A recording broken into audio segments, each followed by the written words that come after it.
குருஜி, என்னுடைய வாழ்க்கையில் செய்கிறது எல்லாமே என்னுடைய செயலா இல்லை இறைவன் செயலா?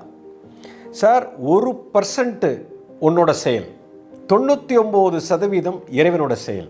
இறைவனோட கட்டுப்பாட்டில் இருக்கிறது எல்லாமே அவனோட செயல். உதாரணத்துக்கு இப்போ ஒரு கார் எடுத்துகிட்டு சென்னைக்கு வண்டி ஓட்டிகிட்டு போகிறீங்க. சூப்பர் காரு, சூப்பராக ஓட்டிகிட்டு போயிட்டீங்க. அது உங்களுடைய செயல். இது 1%. ஆனால் நான் சிறப்பாக ஆக்சிடெண்ட் இல்லாமல் சூப்பராக நான் ஓட்டிட்டேன் அப்படின்னு ரொம்ப பெருமை அடிச்சுக்காதீங்க.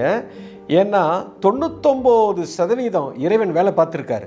நீங்கள் வண்டி ஓட்டும்போது இடி இடிக்கலை, மழை வரல, ஒரு மாடு குறுக்க வரல, ஒரு 10,000 கார் உங்களை தாண்டி போயிருக்கு.